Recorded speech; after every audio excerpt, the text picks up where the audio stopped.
तो जी बिल्कुल सही बात। हम लोग एक सेशन लेते हैं, वो मेरी चैनल पे भी है, डिस्कवर योर सेल्फ करके। उसमें 5 सेशन के सीरीज़ ऑफ लेक्चर होते हैं। उसमें से एक लेक्चर यही होता है कि डज गॉड एग्जिस्ट। तो उसमें हम कुछ पॉइंट डिस्कस करते हैं जनरली, क्योंकि मैं भी एक टाइम पे एथीस्ट था, मतलब भगवान को बिल्कुल नहीं मानता था।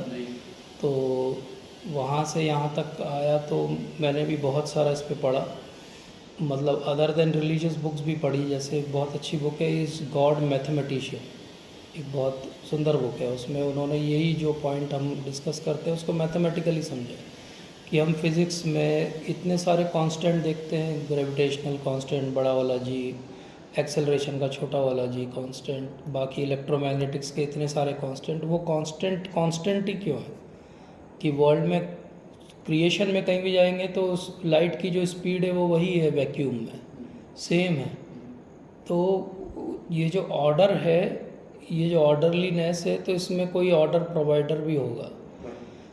अगर कोई क्रिएशन है तो उस क्रिएशन का कोई क्रिएटर भी होगा, और अगर वो क्रिएशन मेंटेन हो रहा है मतलब कोई मेंटेनर भी होगा। तो अगर ये साइक्लिकल फिनोमेना चल रहा है, जैसे इवन हम हबल टेलीस्कोप से इस सब से देखते हैं तो दूर दिखता है हमको कि एक कोई तारा है वो मरने वाला है, एक कहीं हमको दिखता है कि नेबुला है, वहाँ से एक नए तारे का जन्म हो रहा है। मतलब क्रिएशन हो रहा है, डिस्ट्रक्शन हो रहा है, मेंटेनेंस हो रहा है। तो ये तीनों चीज़ हम लोग तो नहीं कर रहे, हम तो बहुत शूद्र जीव हैं, हम तो अपना ही कंट्रोल नहीं कर पाते, बॉडी का, माइंड का नहीं कंट्रोल कर पाते। तो फिर वो ऐसे समझाते हैं कि अब इतने बड़े हेवनली बॉडीज़ को हवा में कौन रखे हुए, तो हम उत्तर देंगे कि ग्रेविटेशनल फोर्स है। लेकिन उस फोर्स का भी कोई तो सोर्स होगा, कोई लॉ होगा, तो कोई लॉ मेकर होगा। तो इस तरीके से पॉइंट वाइज हम ये समझते हैं कि क्रिएशन है तो क्रिएटर है, मेंटेनेंस है तो मेंटेनर है, लॉ है तो लॉ मेकर है। और ये तीनों चीज़ें जो कर रहा है, जो क्रिएट कर रहा है, मेंटेन कर रहा है, जो लॉ के अधीन उनको रखे हुए हैं, उन्हीं को हम भगवान बोलते हैं। तो हम जब कहते हैं ओमनी पोटेंट, ओमनी प्रेजेंट और ओमनीशिएंट, क्रिश्चियंस 3 वर्ड यूज़ करते हैं भगवान के लिए। ओमनी पोटेंट, पूरी सत्ता शक्ति उनके हाथ में, ओमनी प्रेजेंट हर जगह उपस्थित है वो, और ओमनीशिएंट वो सबके बारे में जानकार है। तो ये तीनों जिसके पास क्वालिटी होगी, हम एक ही जगह एक बार में प्रेजेंट हो सकते हैं, हम कुछ चीज़ों के बारे में जान सकते हैं। तो हम तो वो व्यक्ति नहीं हैं ना, हम किसी को ऐसे पर्सनली जानते हैं जो कर रहा होगा ये काम। तो डेफिनेटली वो एक कोई हायर पावर है, और उस हायर पावर को बिलीव करना चाहिए। अब साइंस क्यों बिलीव नहीं करता उस हायर पावर को? क्योंकि साइंस का जो पैराडाइम है वो हायर पावर अभी उसके बाहर है। अभी इवन क्वांटम फिजिक्स भी वहीं तक पहुंची कि ऑब्जर्वर डिपेंडेंसी है सिस्टम में, लेकिन वो ऑब्जर्वर कौन है, अल्टीमेट ऑब्जर्वर, वो अभी भी क्वांटम फिजिक्स बहुत दूर है। साइंस ने भी अभी रिसर्च बंद तो नहीं की, हाँ, बंद तो नहीं की, यस। इसीलिए इवन आइंस्टीन की सेइंग है सर कि एक टाइम आएगा जब जो बात रिलीजन कर रही है वही बात साइंस भी करेगी, लेकिन वो टाइम बहुत समय के बाद आएगा। एक ये पक्ष लगता है, दूसरा पक्ष ये लगता है कि हम जिस स्थिति में नहीं मान के हैं वो तो अच्छी नहीं है, वो अच्छी नहीं लग रही, तो हम पर कुछ बेटरमेंट के लिए कुछ ऑप्शन ढूंढें। तो ये भी बात है पॉइंट और मैं जोड़ना जी। चाहता हूं सर, जैसे मैं पहले था, आज से 2 साल पहले मैं बिल्कुल नहीं वो करता था। जब से मैं वो करने लगा तो उसमें श्रद्धा भाव बढ़ने लगा और मानने लगा। तो मेरे को ये लगा कि अगर अपन करते जाते हैं तो वो चीजें फिर और होती, मतलब मानने लगती है, रिवील होने लगती है, बिलीव होने लगती है, उसमें कुछ ऐसी चीजें होने लगती है कि अपने को लगता है कि नहीं यार ये है, तब इससे होने लगा, इसलिए करने लगे तो ये होने लगा। तो चीज बढ़ रही है, बढ़ती है। पॉजिटिव और मतलब भगवान भी शुरू में आपको बहुत रेसिप्रोकेट भी करते हैं ताकि आप आ जाओ, जैसे एडवर्टाइजमेंट होता है। तो एडवर्टाइजमेंट शुरू में बहुत एंटाइजिंग रहते हैं, बाद में आप प्रोडक्ट को यूज़ करते तो आपको उसके लिमिटेशन पता लगते हैं, लेकिन तब तक आप उसके यूज़र बन जाते हैं। तो भगवान भी वैसे ही रेसिप्रोकेट करते हैं। इनिशियली वो आपको थोड़ा सा ज़्यादा अनुभव देते हैं, एक्सपीरियंस देते हैं, फिर एक टाइम आता है जब वो सब चले जाएंगे आपके अनुभव, फिर बड़ा ड्राई लगेगा। लेकिन उस ड्राईनेस से भी हम अगर चलते रहेंगे तो हम बाहर निकल जाएंगे। Then is the ultimate reciprocation. तो वो एक तरह का भगवान का स्क्रीनिंग है कि जो ड्राईनेस में बना रहेगा मतलब वो सच में उसकी वैल्यू करता है। जैसे कोई रिलेशनशिप भी हो, हर रिलेशनशिप में कभी कभी ऐसा टाइम भी आता है जब ऑलमोस्ट ये कारण है कि आप छोड़ दोगे, लेकिन अगर आप नहीं छोड़ते हो तो वो प्रेम है। तो जीव गोस्वामी तो डेफिनेशन ही प्रेम की ही देते कि जब 100 कारण हो किसी को छोड़ने के और व्यक्ति न छोड़े, मतलब प्रेम है। गोपियों के पास 100 कारण है भगवान को छोड़ने के। अगर हम मटेरियली देखें तो कोई रीज़न ही नहीं है कि, या रुक्मणी को कोई रीज़न नहीं है कि वो क्यों भगवान के साथ रहे, लेकिन फिर भी जब वो भगवान के साथ है मतलब वो सही में प्रेम है उनका। तो ये भी एस्पेक्ट है कि जब हम एक्सपीरियंस करते हैं तो हमारा फेथ बढ़ता जाता है। प्रभुपाद जी ने भी इसका किसी ने पूछा था कि मान लो अगर भगवान है कि नहीं। हाँ, उन्होंने बहुत अच्छा उत्तर दिया। बताइए। नहीं, आप बताइए। उन्होंने कहा कि चलो ठीक है, मैंने मान लिया कि भगवान नहीं है, ठीक है, और मैंने तो अपनी लेकिन पूरे जीवन भर हम कोई दिक्कत हुई नहीं है कि डांस करते हुए, कीर्तन करते हुए, अच्छा हमने खाया पिया, निकल गया समय। अब बोले आप दूसरा सिनारियो रखो, तो मतलब वो कहते हैं हमने एक भौतिक सी जीवन का भी सुख नहीं ले पाया, भगवान का तो पता नहीं है, पता नहीं मरने के बाद शरीर छूटने के बाद मिलेंगे कि नहीं मिलेंगे, हम तो दोनों से गए। हमने कहा ठीक है, मैंने मान लिया, लेकिन बोले हमारी इतनी भी मतलब देखा पूरी नहीं रही, अच्छे से ठीक ठाक कटी रही। अब बोले तीसरा सिनारियो आप ये मान लो, तो मान लो भगवान है, ठीक है, तब तक आपका क्या होगा? जिन्होंने माना ही नहीं भगवान को, तो अंत में तो आपने बहुत बुरा जीवन जिया, क्योंकि भौतिकता में रहे आप। मानने का जो ग्रेडियंट है, जैसे हम 100% मान लेंगे तभी हमारी यात्रा आगे बढ़ेगी। थोड़ा थोड़ा मानने से भी हम सही हैं। थोड़ा थोड़ा मानने से भी सही है, क्योंकि हम उस रास्ते में आगे तो बढ़ रहे हैं। स्पीड हमारी स्लो है, लेकिन कितनी भी स्लो स्पीड हो स्टेशन तो आएगा ना। अगर कुछ चलेगा ही नहीं तो भटकने के चांस हैं। और जो सच्चे भक्त के लिए जो गुण बताते हैं महाराज जी, जैसे रामानंद महाराज जी, वो बोलते हैं कि पहला गुण कि 100% स्वीकृति होना चाहिए, ये चीज़ है। और हम मतलब हमारे को समर्पण 100% होना चाहिए इस चीज़ की स्वीकृति का, फिर वहाँ से शुरू होती है, नहीं तो आप बीच में भटक जाएंगे। बात सही है बिल्कुल, लेकिन वो 100% भी कभी 90 भी रही होगी, कभी 80 भी रही होगी। किसी की स्पीड 100 बहुत जल्दी आ गई होगी और किसी की वो 100 आने में टाइम लगेगा। बट भगवान, जैसे अभी हम जो सेक्शन लेंगे उसी में भगवान कहेंगे कि, और पहले भी उन्होंने कहा है इस बात को कि क्या होगा, वो असफल योगी की गति क्या होगी, क्योंकि अर्जुन को यही क्वेश्चन है कि असफल जो योगी होगा उसका क्या होगा। तो भगवान कहते हैं असफल योगी का कोई नुकसान नहीं होगा। अगर उसने ABCD तक सीखा था तो अगले जन्म में वो D के आगे सीखेगा। अगर वो 4 सीढ़ी चढ़ा था तो अगली बार 5वीं सीढ़ी चलेगा। अगर हम बहुत इम्पार्शल होकर सोचे भक्ति के बारे में, तो हमको एक ये बात सोच लेनी चाहिए कि हो सकता है ये मल्टी लाइफ प्रोजेक्ट है। अगर हम ये एक्सेप्ट कर लें अपने जीवन में कि ठीक है, एक जीवन में शायद नहीं कर पाएंगे हम, जिस तरह का कलयुग का प्रभाव है और जिस समय में हम आए हैं, कितना लेट हो गए हैं, तो हो सकता है हम पूरा कंप्लीट ना कर पाएँ प्रोजेक्ट। लेकिन कोई बात नहीं, भगवान अगली लाइफ को, अगली अपॉर्चुनिटी हमको देंगे।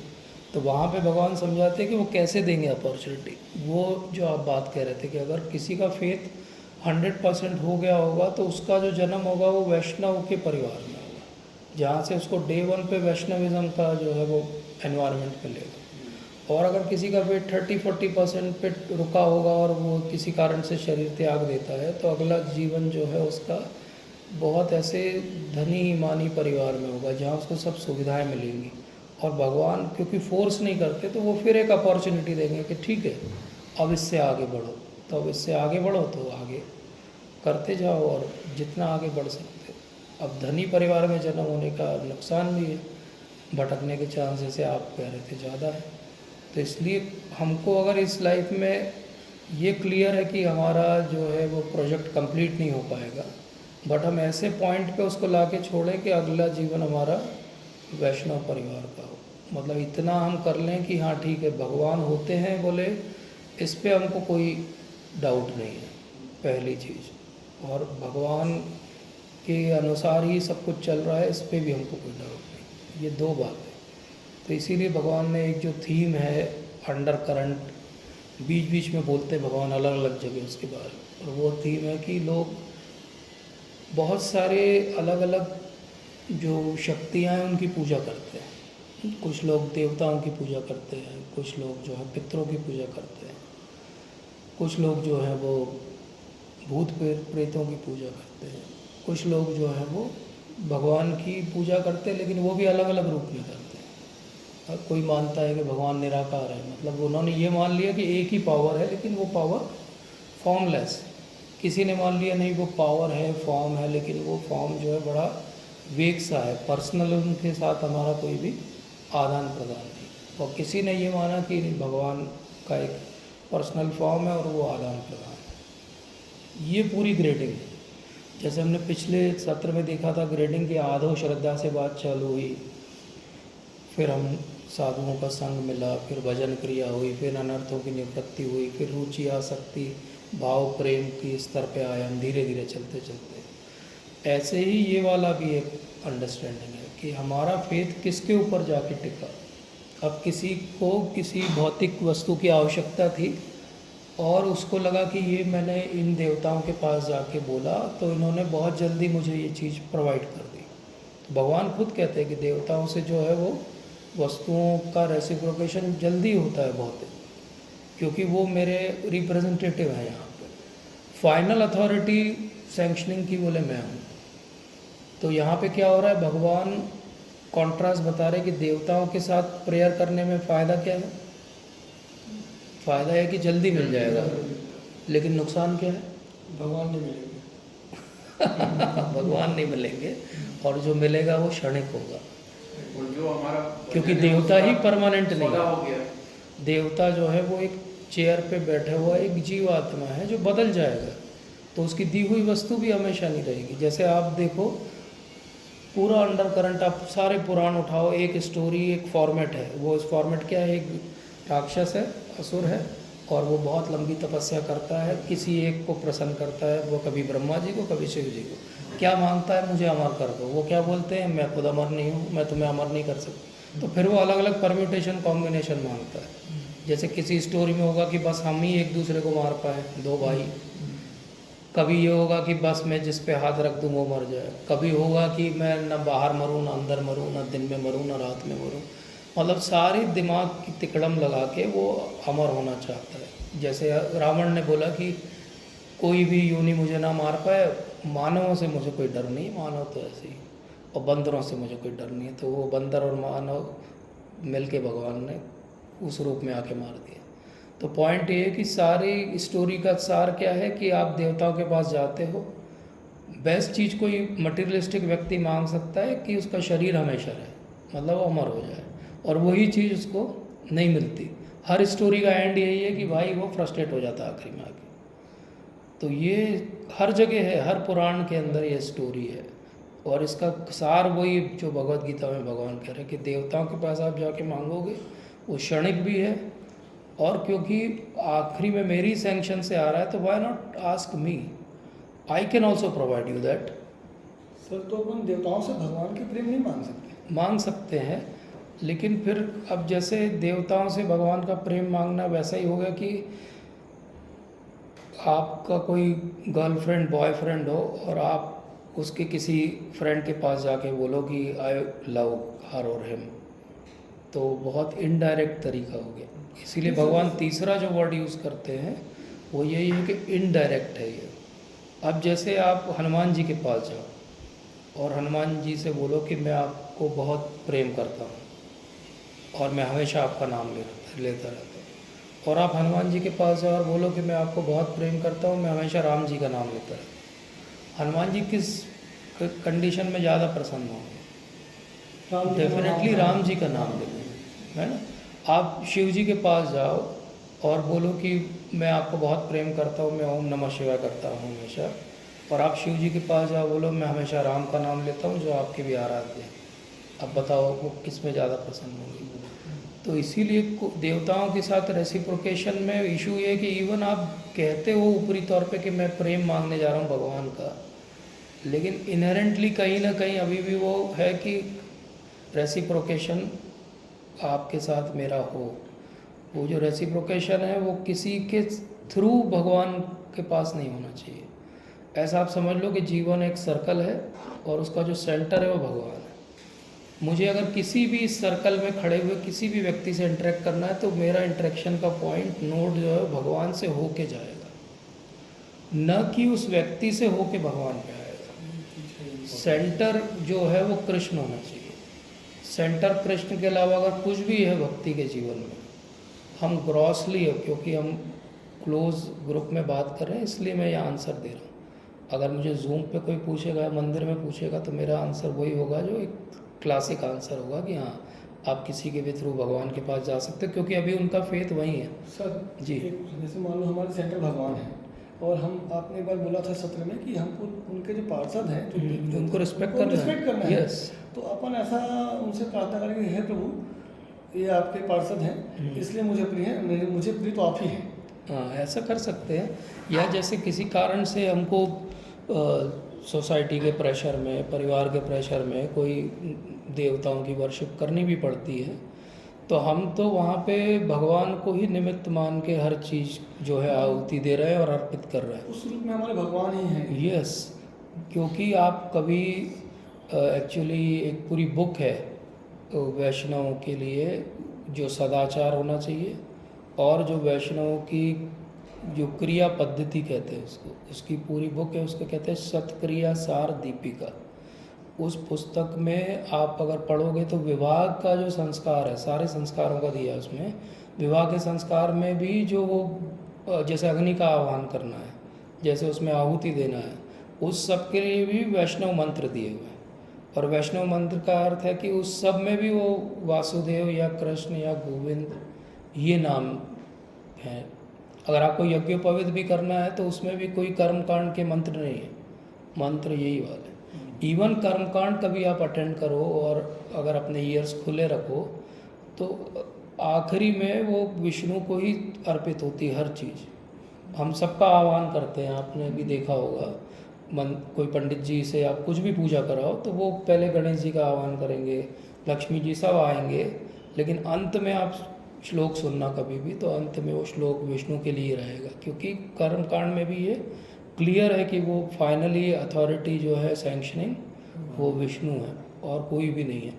पूरे कर्मकांड का सार यही है। इवन आप देखो, आप कभी महाराष्ट्र में जाओ, वो गणेश पूजन करते हैं बहुत भव्य स्तर पे। गणेश पूजन की जो आरती होती है उनकी इवनिंग की, उसका एंड जो है वो हरे कृष्णा मंत्र है। आपने देखा कभी? जय देव करके वो गाना है और उसका जो एंड है वो हरे कृष्णा मंत्र है। तो वो हर कोई एक्चुअली ये कर्मकांड की अगर ऑथेंटिक तरीके से जा रहा है तो भी उसको पता है कि सैंक्शन जो है वो विष्णु से ही आने वाली, कहीं और से नहीं आने वाली। लेकिन हम तो विष्णु से बहुत ऊपर की बात कर रहे हैं। विष्णु जो है वो तो तीन जो हमारे क्रिएटर, मेंटेनर और डिस्ट्रॉयर हैं यहाँ पे हैं और इस भौतिक जगत के क्रिएशन में हैं। हम तो उसके ऊपर भगवान कृष्ण जो सोर्स हैं विष्णु के, हम उनको प्रे कर रहे हैं। तो यहाँ पे एक कॉन्सेप्ट जो क्लियर कर रहे हैं भगवान 7th चैप्टर में, क्योंकि अभी देवताओं की बात चल रही तो यही कॉन्सेप्ट हम पहले डिस्कस कर लेते हैं कि देवताओं की पूजा करने वाले लोग जो हैं वो अल्प बुद्धि होते हैं। भगवान कहते हैं अल्प बुद्धि इसलिए होते हैं क्योंकि वो जो मांग रहे हैं वो हमेशा नहीं रहने वाला है, वो ख़त्म हो जाएगा एक दिन। तो कोई भी ऐसी वस्तु कोई मांग रहा है जो ख़त्म हो जाएगी एक दिन, तो उसकी जो बुद्धि है वो बहुत अच्छी नहीं है, पहली चीज़। दूसरी चीज़, बोले फाइनली सैंक्शनिंग अथॉरिटी तो मैं ही हूँ। फिर भी भगवान ये कहते हैं कि अगर किसी की श्रद्धा कहीं पर है तो उसको कभी भी हटाना नहीं चाहिए वहाँ से। मान लीजिए किसी की श्रद्धा कोई ऑथेंटिक वैदिक डीटी में है, मैं अनऑथेंटिक बातें नहीं कर रहा कि कोई भी पत्थर कुछ बना दिया और बोले यही भगवान है, या कोई मूवी रिलीज़ हुई और उसके बाद पता चला कि एक बिल्कुल नए देवी देवता जो है वो अवतार ले चुके हैं जो किसी शास्त्र में नहीं है। लेकिन शास्त्रों में जो ऑथेंटिक डीटीज़ है, मतलब शिव परिवार पूरा, वो ऑथेंटिक वैदिक डीटीज़ हैं। तो अगर उनमें से किसी में भी किसी की श्रद्धा है तो हमको ये नहीं करना चाहिए कि अरे मैं विष्णु का भक्त हूँ, मैं वैष्णव हूँ, मैं बहुत महान हूँ, देखो भगवद गीता में भगवान ने ये कहा, चलो हटो तुम भी, हम हमारे साथ आ जाओ। ये प्रीचिंग नहीं है, ये बहुत गलत। भगवान खुद कहते हैं कि उनकी जहाँ श्रद्धा है वहाँ रहने दो, धीरे धीरे भगवान ही उस श्रद्धा को ऊपर ले जाएंगे। क्योंकि क्या सीख रहा है अभी वो? श्रद्धा रखना सीख रहा है। जहाँ से हमने बात चालू की थी कि भगवान को मानना चाहिए कि नहीं मानना चाहिए, अभी वो भगवान को उस रूप में नहीं समझ पा रहा है, लेकिन इस रूप में समझ पा रहा है क्योंकि रेसिप्रोकेशन है, उसकी इच्छाओं की पूर्ति हो जाती है। तो कोई अथॉरिटी तो मान रहा है वो, और एटलीस्ट वैदिक अथॉरिटी मान रहा है, तो कुछ गलत नहीं है उसमें। जैसे कि कोई गवर्नमेंट के एक भी चीज़ में फेथ रखता है तो ठीक है, वो सिटीज़न है, कहीं तो फेथ है ना उसका। अगर उसको पुलिस में फेथ है और उसको नगर निगम में फेथ नहीं है, तो एटलीस्ट एक अथॉरिटी में तो फेथ है। हम कब बोलेंगे कि वो नक्सलाइट है? जब वो किसी चीज़ को नहीं मानता है, ना पुलिस को मानता है, ना नगर निगम को मानता है, ना पीएमओ को मानता है, किसी को भी नहीं मानता, तब वो नक्सलाइट है। तो इसलिए कहीं एक भी श्रद्धा अगर रखना सीख रहा है तो ठीक है, लेकिन फिर भी भगवान कहते हैं कि अगर आपकी कोई भौतिक इच्छा भी है तो ऐसा करो कि मेरे ही पास आ जाओ, मैं आपकी भौतिक इच्छा भी पूरी कर दूंगा। उसको कहते हैं अकामो सर्व कामो व मोक्ष कामोदार्थ। कोई भी कामना हो आपकी या कोई कामना नहीं हो तो भी मेरे ही पास आओ, क्योंकि मैं फाइनल अथॉरिटी हूँ। मेरे पास आओगे, आपकी इच्छा भी मैं पूर्ति कर ही दूंगा। बट होगा क्या, अंतर क्या है?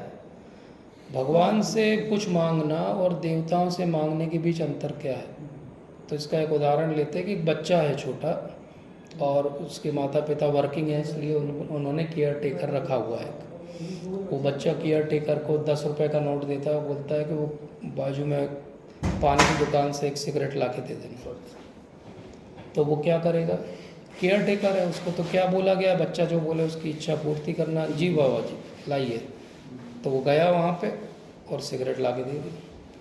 अब संडे के दिन केयर टेकर छुट्टी पे है, पिताजी हैं घर पे, अब बच्चे को सिगरेट पीना है, तो वो क्या करेगा? वो 10 रुपये का नोट ला के पिताजी आप बाहर जा रहे हैं, थोड़ा मेरे लिए एक सिगरेट लेते हैं। क्या करेंगे पिताजी? उल्टा लटका के बेल्ट से मारेंगे, बोले सिगरेट पीने लगा तो, है ना। तो ये क्या, यही बात है। देवताओं के पास आप जाओगे, आप बोलोगे मुझे अमर बना दो, बोले अमर तो नहीं बना सकते, थोड़ा कुछ एडजस्टमेंट कर देंगे, बोले कर दो। लेकिन भगवान के पास आप जाओगे, मुझे अमर बना दो, भगवान क्या बोलेंगे? हाँ आ जाओ मेरे पास, तुम अमर हो जाओगे। तो भगवान क्या करेंगे? हमारी इच्छाओं को ही शुद्ध कर देंगे, और देवता क्या करते हैं? हमारी इच्छाओं की पूर्ति करेंगे। तो अंग्रेजी में 2 शब्द हैं, एक वांट और एक नीड। इसको समझना चाहिए, वांट और नीड। वांट क्या होती है? कुछ चाहिए मतलब एंजॉय करने के लिए, और नीड क्या होती है? जो मतलब सांस नीड हवा चाहिए तो कोई बेसिक चीज़ें जो जीवन जीने के लिए चाहिए, और कुछ चीज़ें जो हमारी इच्छा के हिसाब से हमने बना लिया कि ये भी होना चाहिए, वो भी होना चाहिए। जैसे हम आज से 40-50 साल पहले का लोगों का जीवन देखें और अभी का देखें, तो हमारा मैक्सिमम खर्चा आजकल इंटरनेट और उन चीज़ों पे है दिखावे वाली, जो 50 साल पहले था ही नहीं खर्चा। फिर लोग कहते हैं कि हाँ तब नीड थी, हाँ want हो गई। यस। तो ये जो भौतिकतावाद जीवन में ऐसा हो गया कि ऑक्सीजन थोड़ी देर नहीं मिलेगी तो चलेगा, बट इंटरनेट का कनेक्शन, वाईफाई होना चाहिए। मतलब कोई किसी का अगर बहुत हितैषी होगा तो वो उसको चार्जर ला के देगा, फ़ोन चार्ज कर लो, मतलब आप उसके बारे में बहुत केयर करते हो। पुराने ज़माने में ये था पानी पिला दो तो बहुत केयर करते हो आप। आज ये है कि भैया हमारा मोबाइल डिस्चार्ज, हाँ बोले लगा लो यहाँ। सर फैन तो ऑन नहीं ठीक। तो सिंपल पॉइंट क्या है? सिंपल पॉइंट ये है कि हमारी जो वांट और नीड है उनको हमको डिफाइन करना चाहिए, और देवताओं के पास ना वांट के लिए जाना चाहिए ना नीड के लिए जाना चाहिए। क्यों? क्योंकि जो हमारी नीड्स है उनकी पूर्ति तो भगवान ने कर रखी है, और हमारे प्रारब्ध के हिसाब से उसका परसेंटेज भगवान ने डिसाइड किया हुआ है। और हमारी वांट तो कुछ होना ही नहीं चाहिए आइडियली, अगर हम भगवान को समझते हैं। जैसे फिर से एक बच्चे का एग्जांपल लेते हैं कि बच्चे को ये वरी नहीं करना पड़ता कि उसका शाम का खाना आएगा कहाँ से। गरीब से गरीब व्यक्ति भी होगा तो वो खुद नहीं खाएगा, लेकिन अपने बच्चे के लिए कहीं ना कहीं से इंतज़ाम करेगा। तो वो तो भगवान है, तो क्या वो हमारे लिए इंतज़ाम नहीं करेंगे? जब जब हम उनको कोई इच्छा लेके जाते हैं, हम एक्चुअली उन पर डाउट कर रहे हैं कि आप मेरी केयर नहीं करते। जैसे आप घर में जैसे जाओ और बच्चा आपका आ जाए, पिताजी ये 5 चीज़ें चाहिए मुझे, तो थोड़े दिन बाद आपको क्या लगने लगेगा? आपको ये लगने लगेगा यार मैं घर आता काहे के लिए हूँ, ये क्या मैं कोई वो सर्विस प्रोवाइडर हूँ क्या, कोई फैसिलिटेटर हूँ क्या? लेकिन अगर आप घर में आओ और वो दौड़ के आपके पास आ जाए and he is very happy, तो क्या आप उसकी इच्छा पूरी नहीं करोगे? आप उसके बिना बोले हो जाएगा। तो जैसे नया सेशन चालू होता है तो मान लो बच्चे का यूनिफॉर्म चेंज होना है, नई बुक्स आनी है, तो क्या बच्चे को वरी करना पड़ता है? भगवान अब ऐसे ही हैं, उनको पता है कि कब हमारी कौन सी चीज़ ज़रूरी है, उसको वो इंतज़ाम करेंगे, क्योंकि he is like a father. But when he will reciprocate his father when we behave like a son. When we start demanding him every time, तो ही ऑल्सो फील कि अरे ये हर बार लिस्ट लेके आ जाता है यार, क्या करें इसका. तो जी सर जैसे हम लोग बचपन से ट्यून हुए हैं कि हमको इन सब भगवानों की पूजा करनी है. हाँ जी और अब हमारा कंसंट्रेशन पूरा हमारे भगवान पे हाँ फिक्स हो गया. यस. और हमारे भगवान तो हैं पार्षद. हम उनकी भी सेवा करेंगे. हाँ, यस ये समस्या मतलब मैं अभी कुछ दिनों से फील बिल्कुल. हमारे गुरुदेव ने अभी 2-3 दिन पहले एक सत्संग में सुनाया था सर, आपको अनन्य होना है. तो अनन्य हो गए तो बाकी भगवानों को हम मतलब बाकी जो उनके पार्षद हैं, हनुमान जी हैं, गणेश जी हैं, या कोई भी भगवान है, तो हम कैसे करें सर मतलब. यस तो हम उनको उन्हीं के रिलेशन में देखना चालू करें. तो ये चीज़ सर गुरुदेव ने बोला तो मैं उसी से आपसे पूछूंगा. मैं बड़ा असमंजस से फंस गया कि मैं भगवान हनुमान जी को भी पूजा करता हूँ मानो, और मेरे प्रिय हैं मानो भगवान श्री कृष्ण, राधा रानी. अब वो हनुमान जी किस वो उन्हीं के बच्चे, हनुमान जी उन्हीं के बच्चे हैं, तो मैं क्या बोलूँ उनको, कैसे प्रार्थना करूँ. मैं उनको छोड़ भी नहीं सकता हूँ, और मुझे चाहिए भगवान, और ये बीच में इनको भी मैं नहीं छोड़ सकता हूँ. Yes. तो सर मुझे रास्ता बताइए, मैं करूँ क्या. मैं कभी गुरुदेव से मौका में तो पूछूंगा, लेकिन उनसे हाँ पूछना आसान पूछिएगा नहीं है. उनसे तो और अच्छे से उसको बताएंगे. बट जो भगवत गीता की अंडरस्टैंडिंग है वो यही है कि हम किसी को डिसरिस्पेक्ट नहीं करेंगे, हम रेसिप्रोकेशन लेकिन भगवान के साथ करेंगे. जैसे कि कोई मान लो नया विवाह हुआ है और वो पहली बार अपने पति के घर में जाती है फीमेल, तो वो सबको रिस्पेक्ट करती है, पर उसका रेसिप्रोकेशन पति के साथ. अब आप एक इमेजिन करो कि अरेंज मैरिज है और मान लो बहुत जल्दी बातचीत हुई और एक ही हफ्ते में शादी हो गई. अब आप एक हफ्ते पहले का टाइम इमेजिन करो कि उनमें से किसी भी व्यक्ति से उस महिला का कोई भी रिलेशन नहीं है, नॉन एग्जिस्टेंट लोग हैं उनके लिए, आउटसाइडर हैं वो. और एक हफ्ते में जैसे ही शादी हुई, रिचुअल्स हुए और वो उनके घर गई, सब रिलेशनशिप के नाम हो गए. इनफैक्ट हम जब तक देवताओं के पास जा रहे थे अपनी इच्छा पूर्ति के लिए या हमारे परिवार की परिपाटी के कारण, तो वो बहुत जो है वो स्ट्रेंजर टाइप की रिलेशनशिप थी, क्योंकि हमने कभी भी उनको प्रॉपर पर्सपेक्टिव में देखा ही नहीं था. आज जब हमारी भगवान के साथ रिलेशनशिप बनी है तो अब वो स्त्री जैसा है कि अब उसकी रिलेशनशिप बाकी सबसे सही में एस्टेब्लिश हुई है. इसके पहले तक की रिलेशनशिप या तो गिव एंड टेक की थी या फिर जस्ट सो कॉल्ड रिस्पेक्ट की थी, क्योंकि हम करते आ रहे थे तो हम कर रहे थे.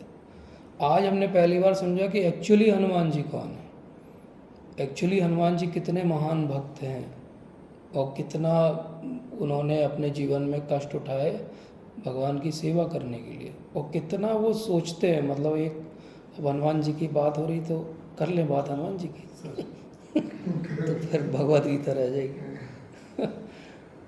बहुत इंटरेस्टिंग है. मतलब हनुमान जी को जब कहते हैं कि सीता माता की खोज के लिए जाना है तो भगवान मुद्रिका देते और बोलते कि उनको पता है भगवान को कि ये 4 पार्टीज जा रही, लेकिन सक्सेसफुल जो है वो हनुमान की पार्टी होने वाली है. जब वो जा रहे हैं तो वो लास्ट में पहुंच जाते हैं. Now he has to cross that big ocean and he is dumbfounded. मतलब उनको पता ही नहीं कि अब कैसे होगा, क्योंकि उनको एक सो कॉल्ड श्राप है कि उनको अपनी शक्तियों का याद नहीं रहती है जब तक कोई याद नहीं दिलाएगा. वहाँ पे वाल्मीकि रामायण में एक बार पहले भी मैंने शेयर किया था, कहाँ किया था मैं भूल गया. वाल्मीकि रामायण में वो इंसिडेंट्स में आता है कि हनुमान जी इतने दुखी हो जाते हैं कि वो डिसाइड करते हैं, बाकी सब वानर कहते हैं कि वापस चलते हैं, एंड पे आ गए ज़मीन के, अब तो हम कैसे जाएंगे आगे, तो वापस चलते हैं. तो जब वो बैठ के डिस्कस कर रहे होते हैं वहाँ पे कि भगवान राम को कैसे वनवास मिला, वो उस डिस्कशन के बीच में जटायु जी का नाम आ जाता है. तो संपाति जो अंदर गुफा में थे वो सुन लेते हैं मेरे भाई का नाम कौन ले रहा है. इस दौरान हनुमान जी कोने में बैठे इस सब भीड़ से और बहुत दुखी हैं. And what he has decided कि ये बाकी पार्टी को वापस जाने दो, मैं भगवान को मुँह नहीं दिखा सकता, आई विल कमिट सुसाइड. ये वर्ड है वहाँ पे. Who is thinking of committing suicide? Hanuman ji. Hanuman ji ने ये डिसाइड कर लिया था कि अगर मैं भगवान का काम नहीं कर पाया तो आई विल कमिट सुसाइड. इस लेवल पे हनुमान जी का थॉट. जब जामवंत याद दिला देते हैं उनको, and he takes a jump, तो बहुत सारे ऑब्स्टिकल आते हैं रास्ते में उनको, वो ऑब्स्टिकल भी सिग्निफाई करते हैं। इवन भगवत गीता में हम देखते हैं ना, रजोगुण, तमोगुण और सत्वगुण।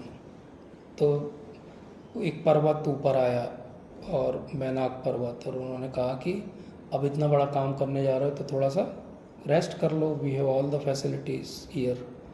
तो क्या करते हैं Hanuman ji, do you know? जब तक मैं अपना वो नहीं करूँगा हाँ, राम काज जब तक नहीं होगा तब तब तक हम रेस्ट नहीं करेंगे। विश्राम नहीं लूँगा मैं, राम काज किए बिना मैं विश्राम नहीं लूँगा। लेकिन क्योंकि आप एक ऑफ़र कर रहे हो तो मैं आपको डिसरिस्पेक्ट भी नहीं करूँगा। तो वो क्या करते हैं, उसको ऐसे छूते हैं और आगे बढ़ जाते हैं। मतलब रिस्पेक्ट भी करते हैं लेकिन रुकते नहीं हैं। अगला ऑब्स्टिकल क्या आता है उनके जीवन में? तो ये क्या है ऑब्स्टिकल? ये जीवन में जब बहुत सारे फैसिलिटीज़ मिलती है हमको, तो फैसिलिटीज़ इसलिए दी है भगवान ने कि हम भक्ति अच्छे से करें, इसलिए नहीं दी है कि हम उन्हीं में रम जाएं। तो हमको अगर एक अच्छा माहौल दे दिया, समाज दे दिया, ऐश्वर्य दे दिया, धन दे दिया, एक सेटल्ड लाइफ दे दी, तो इसलिए दी कि भक्ति करो। और लोग क्या करते हैं, उस सेटल्ड लाइफ में ही और सेटल करते रहते हैं उसी लाइफ, और एक दिन अनसेटल हो जाते हैं, बोले अच्छे आदमी थे चले गए। हाँ, ऐसे ही तो होता है। तो दूसरा उनको ऑब्स्टिकल क्या आता है, एक सुरसा है। सुरसा क्या करती है, बोले मुझे बेनेडिक्शन है कि यहाँ से कोई भी जाएगा अगर, तो उसको मेरे मुंह में एंटर करना पड़ेगा। अब ये सुरसा किसने भेजी रहती है, ये देवताओं ने भेजी रहती है। देवता जो है स्क्रीनिंग कर रहे हैं ऊपर कि ये सही व्यक्ति है कि नहीं वहाँ जाने के लिए। तो ये सेकंड स्क्रीनिंग है हनुमान जी की। तो वो मुंह बड़ा करती जा रही है, भगवान हनुमान जी भी बड़े होते जा रहे हैं, मुंह बड़ा करती जा रही है। ऐसा लिखा गया है कि कितने 100 योजन मुंह खोल लेती हो। हनुमान जी तुरंत बहुत छोटे से होते हैं, उसके मुंह में एंटर करते हैं, बाहर निकल जाते हैं। बोले माता आपने कहा था आपके मुंह से जाए बिना कोई जा नहीं सकता है, देखो मैं आपके मुंह में गया और जब जाता हूँ मैं बाय बाय। तो वो कहती है हाँ ठीक है, तुम तो बहुत चतुर वानर हो, जाओ। यही हम चेक कर रहे थे कि तुम्हारी बुद्धि कितनी चलती है। डिफ़िकल्ट सिचुएशन में भक्त को अपनी बुद्धि भी चला के रखनी चाहिए। तीसरा ऑब्स्टिकल क्या आता है, सिंहिका। सिंहिका का ऑब्स्टिकल पता है? उसको ये वरदान है कि वो छाया पकड़ के रोक सकती है उड़ती हुई किसी भी चीज़ को, तो वो छाया पकड़ के रोक लेती है। तो हनुमान जी क्या करते हैं, अब ये वाले ऑब्स्टिकल में वो पहले 2 वाला बिहेवियर नहीं दिखाते कि बहुत रिस्पेक्टफुल बात कर रहे हैं या कोई युक्ति लगा रहे हैं। वो क्या करते हैं, वो अंदर घुसते हैं उसकी बॉडी में, और वहाँ लिखा हुआ है वाल्मीकि रामायण, डायमंड जैसा हार्ड होता है, शार्प होता है, ऐसे हार्ड और शार्प हो जाते हैं हनुमान जी, और उसको भेद देते हैं और बाहर निकल जाते हैं। अब ये छाया पकड़ने का मतलब क्या है, छाया पकड़ने का मतलब है द्वेष करना। जब कोई उड़ता हुआ दिखे, बहुत अच्छा जीवन में करता हुआ दिखे, तो हम भी कोशिश करते हैं कि उसकी छाया पकड़ लें, ना बढ़ पाए। हम भी उसको कुछ तो उसका बुरा भला बोलते हैं, बैक बाइटिंग करते हैं, कुछ तो करते हैं कि हमको अच्छा नहीं लगता वो ऊपर क्यों बढ़ रहा है। यही सिंहिका है जो रोक रही है आपको। मतलब वो जो टेंडेंसी है ये अपने अंदर भी है कि फैसिलिटी मिलती तो हम कॉम्प्लेसेंट हो जाते हैं। तो कई बार इमेजिन करना चाहिए, अगर आप भगवान का काम करने जा रहे होते और आपको वो रिसॉर्ट जैसी फैसिलिटी मिलती, तो आप क्या बोलते, ये 1 नाइट स्टे तो कर ही लेते हैं कल चले जाएंगे, भगवान का काम है, इतने दिन से वेट कर रहे हैं सीता जी का, एक दिन और से ही क्या फ़र्क पड़ता है, ये रिसॉर्ट भी तो एंजॉय के लिए बना हमारी। ऐसे ही करते अपन। अगर वो अगला ऑब्स्टिकल आता तो हम एकदम से विचलित हो जाते हैं, अरे अब तो मरना ही तय है, चलो जो खा लो हमको, ख़त्म करो। हम अपनी बुद्धि को क्या करते, छोड़ देते। और तीसरे ऑब्स्टिकल में क्या करते, हम वहीं खड़े रहते हैं और उससे लड़ते रहते हैं, और पता चलता है कि आज भी लड़ाई चल रही बोले दोनों की, और सीता जी वहीं पे बैठे वेट कर रही कब आएगा हनुमान। पॉइंट इस कि भक्ति में हनुमान जी ने कितनी युक्ति भी लगाई, कितने सारे उनके जो हैं डिवोशनल एक्सटेसीज़ हैं। मतलब जब वो बहुत डिटेल में तो नहीं करते डिस्कस, लेकिन हनुमान जी जब ढूंढ लेते हैं सीता माता को, जब वापस जा रहे हैं, लंका जल गई, ये सब हो गया, जब भगवान के पास पहुंचते हैं तो एक कंब रामायण है, उसके अंदर डिस्क्रिप्शन है कि जब वो पहुंचते हैं तो राम जी को पता लग जाता है कि हनुमान की पार्टी जो है वो आ गई। जैसे ही वो हनुमान जी पहुंचते हैं राम जी के सामने, तो नॉर्मली अगर हम होते और हम ढूंढ के लाते सीता मैया को, तो क्या बोलते, मैंने सीता को ढूंढ लिया, ऐसे ही बोलते हम। यही ग्रामेटिकली सही सेंटेंस है ना। आप अगर वहाँ पढ़ोगे तो हनुमान जी कितने सेंसिटिव हैं, वो बोलते कि सीता फाउंड आई, ये सेंटेंस बोलते। मतलब इसका अर्थ क्या हुआ कि अपने आप को उन्होंने सबसे आखिरी में रखा, और राम जी क्या सुनना चाहते हैं, वो सीता माता का नाम सुनना चाहते हैं उनके मुख से, इसलिए उन्होंने सबसे पहले सीता मैया का नाम लिया। तो ये सेंसिटिविटी है हनुमान जी की कि वो अपने को सबसे आखिरी में रखते हैं। उनको पता है कि ये ढूंढा भी अगर मैंने है तो वो राम जी की कृपा से। अगर हम कोई प्रोजेक्ट कर दें भगवान के लिए, कभी अगर ऐसी अपॉर्चुनिटी मिल जाए, तो हम क्या करते, मेरा फ़ोटो कहाँ लगेगा, मेरी मूर्ति कहाँ लगेगी, मेरा नाम, लोग पंखा भी देते थे उस पर नाम लिखवा लेते, वो सबसे अजीब लगता है मुझे। हाँ, सप्रेम भेंट, पंखे की पंखुड़ियों पे लिखा रहता है।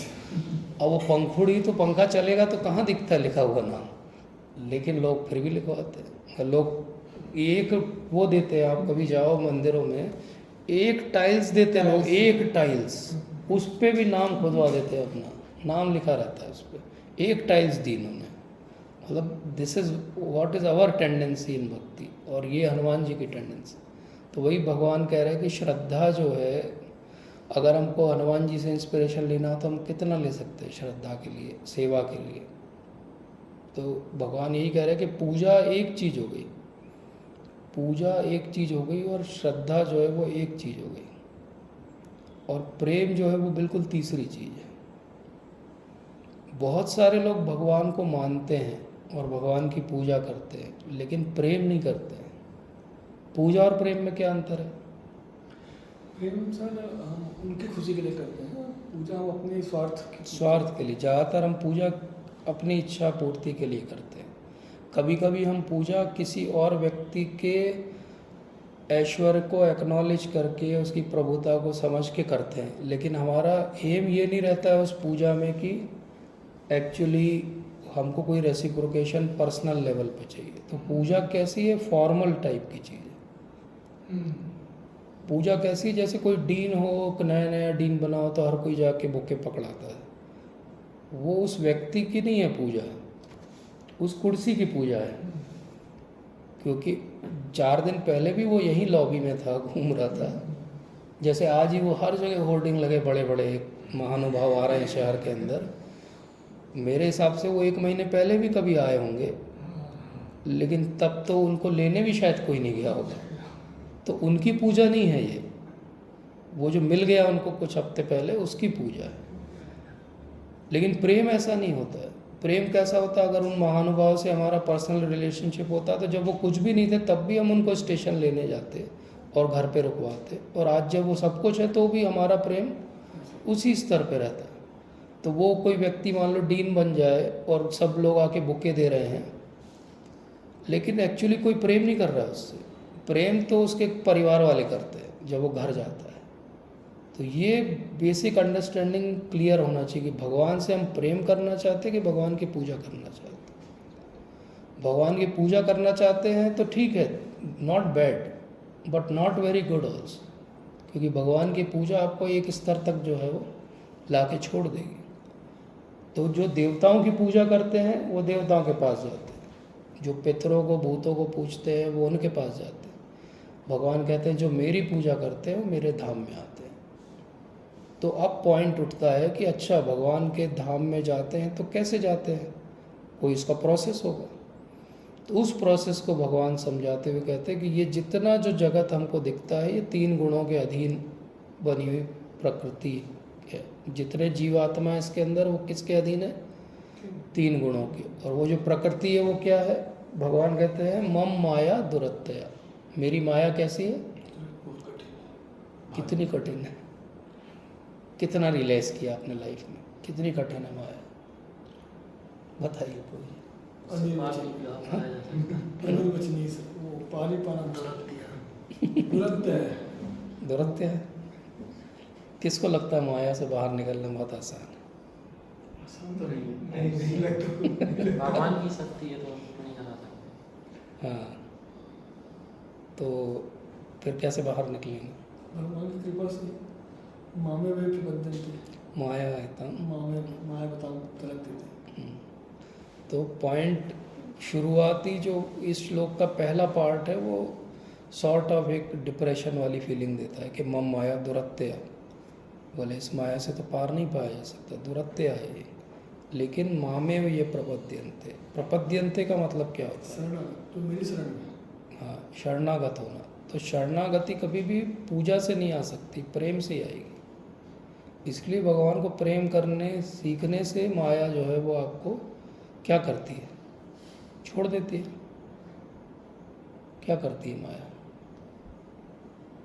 मैं भगवान को पाने में हेल्प करेगी। यस। वो तो वही माया जो अभी आपको लगता है, एक्चुअली अभी भी माया आपको भगवान के पास ही भेज रही है, लेकिन क्योंकि हमारा लगाव नहीं भगवान से तो हमको वो बड़ा डिफ़िकल्ट लग रहा है। तो अभी उसको एक उदाहरण से समझते हैं कि एक बिल्ली है और एक चूहा है। अब बिल्ली जैसे ही जंप मारती है चूहे के ऊपर, चूहे का क्या आ गया? काल आ गया। वही बिल्ली है, उसी साइज़ का उसका छोटा सा बच्चा है। अब बिल्ली जब जंप मार रही है अपने बच्चे के ऊपर तो काहे के लिए मार रही है? प्रोटेक्शन के लिए, कुछ खतरा दिखा उसे कहीं, इसलिए उसको पकड़ के ले जाएगी। इसलिए जितना अपन ने पिछले सत्र में भी समझा था कि जो योगी होते हैं, ध्यानी होते हैं, ज्ञानी होते हैं, वो भी भगवान को समझना चाहते हैं, और एक भक्त है वो भी भगवान के पास ही जा रहा है, लेकिन दोनों में अंतर क्या है? तो उसको वो समझाते हैं कि एक जो है बंदर की बच्चा है एक छोटा, और उसकी माँ है, और कुछ खतरा दिखा तो बंदर का बच्चा क्या करेगा? माँ के पास जाएगा, उसको पकड़ लेगा। अब माँ जो है वो यहाँ से जंप मारेगी, वहाँ से जंप मारेगी, बच्चे को क्या करके रखना है? पकड़ के रखना पड़ेगा, नहीं तो कहाँ जहाँ छूटा वहीं नीचे गिरेगा। और बिल्ली का जो बच्चा है उसको बिल्ली, जो माँ बिल्ली है वो कैसे रखती है? मुंह में पकड़ के रखती है। बच्चे को क्या करना है ऐसी केस में? कुछ नहीं करना, सरेंडर करना चाहिए। बच्चे को करना है एक काम, वही समझना बहुत ज़रूरी है। बच्चे को क्या काम करना है? गर्दन से पकड़ती है, भरोसा रखना है, फेथ रखना है। बच्चे को ज़्यादा हिलना नहीं है। ज़्यादा हिलेगा तो गर्दन कट जाएगी इसकी। तो इसको बोलते हैं मार्जर वृत्ति। जितना अपना वैष्णव सिद्धांत है वो कहता है कि हम मार्जर वृत्ति में जीवन जिएंगे। जो योगी ध्यानी ज्ञानी है वो मरकट जैसे हैं, वो अपनी शक्तियों पे विश्वास रखते कि हम पकड़ के रखेंगे भगवान को। योगी जो है वो मन से पकड़ के रखेगा, ध्यानी जो है वो भी ध्यान से पकड़ के रखेगा, कहीं से बांध के रखेंगे भगवान को। मतलब अपनी ताकत से हम भगवान को समझेंगे। और हम क्या कर रहे हैं? हम वो बिल्ली के बच्चे जैसे हैं। वही भगवान की माया जो किसी चूहे के लिए काल है, मतलब अभक्त के लिए काल के रूप में आती है माया, और वही माया जो है हमारे लिए प्रोटेक्शन के रूप में आती है। इसीलिए उसको टेक्निकली माया के दो हिस्से कर दिए गए, एक योग माया और एक महामाया। महामाया मतलब दुर्गा देवी।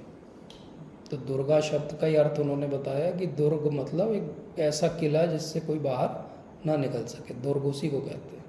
तो बोले ये पूरा भौतिक जगत जो है 3 गुणों के अधीन बनी हुई पूरी सत्ता, दुर्गा देवी उसकी जेलर है। और वो कैसे अंदर रखती है? वो त्रिशूल है उनके पास।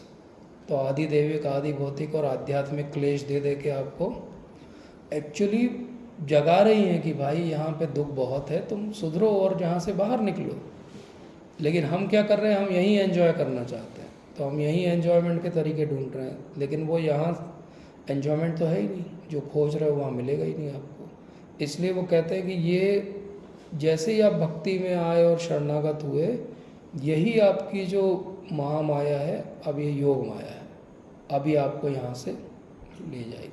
तो जैसे रथ यात्रा निकलती है तो सुभद्रा मैया का भी एक रथ रहता है। सुभद्रा मैया कौन है? वो योग माया, वो योग माया। तो she is the one who will, योग मतलब आपका भगवान से योग कराएंगे।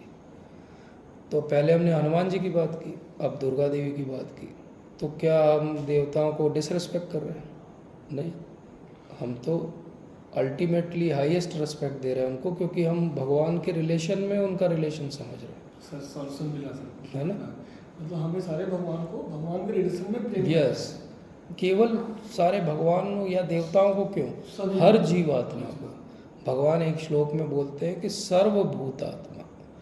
भगवान तो ये भी नहीं कहते कि केवल मनुष्य या केवल चलने फिरने वाले जीव, वो कहते सर्वभूत, मतलब सब कुछ, जो कुछ आप देखते हो उसको भगवान के रिलेशनशिप में देखो। और उसी को देखने के लिए भगवान जो है वो एक तरीका सिखाते हैं। मतलब जो 10th और 11th चैप्टर है, नॉर्मली जब पहली बार हम सब ने भी भगवद गीता पढ़ी होगी, सबसे अट्रैक्टिव मुझे जो चैप्टर लगता था वो 11th लगता था। भगवान का एकदम ऐसा विराट रूप और भगवान के इतनी विभूतियों के दर्शन। बहुत समय लगता है पढ़ते पढ़ते समझने में कि नहीं, वो अट्रैक्शन नहीं है, वो पॉइंट नहीं है जहाँ पे अट्रैक्ट होना है। क्योंकि जब आप देखते हो कि अर्जुन को भगवान ने अपनी सारी विभूतियों का वर्णन कर दिया, मतलब थियोरेटिकल पूरा नॉलेज दे दिया। 11th चैप्टर में भगवान ने अपना पूरा विराट रूप दिखा के उनको प्रैक्टिकली जो है वो इन्फॉर्मेशन दे दी पूरी।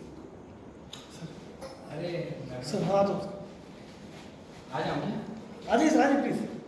नहीं, बस मैं ये देने आया था। सर अच्छा, ये जैसा जो देने आया, ठीक है ना?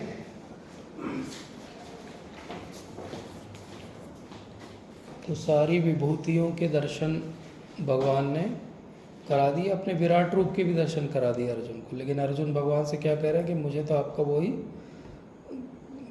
जो द्विभुज रूप है श्याम सुंदर का, वही देखना है, मुझे ये सब देख के बहुत डर लग रहा है।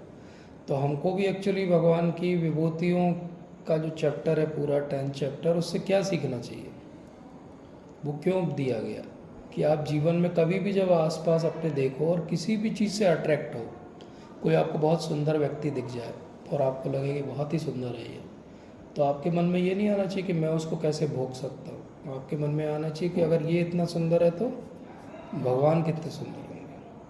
अगर आप किसी इंटेलिजेंट व्यक्ति को देखो तो आपके मन में ये आना चाहिए, ये अगर इतना इंटेलिजेंट है तो भगवान कितने इंटेलिजेंट होंगे।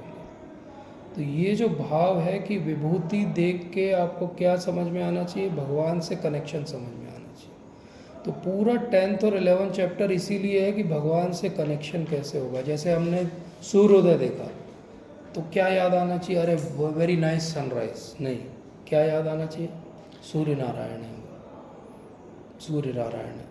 भगवान की 2 आँखें, उनमें से एक आँख के रूप में उनका वर्णन। तो ये रिलेशनशिप देखना। अगर आप पानी भी पी रहे हो 1 गिलास, तो भगवान ने बोला है कि I am taste of water. तो क्या पानी पीते हुए आपको भगवान की याद आती है?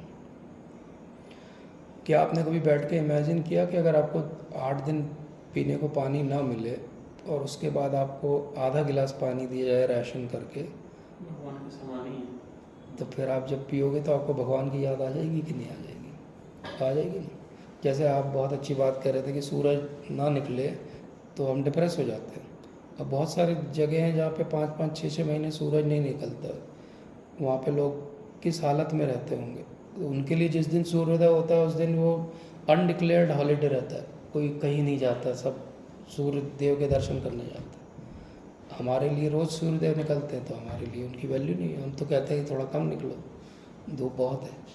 तो पॉइंट ये है कि भगवान को क्या हम देख रहे हैं सूर्यदेव में?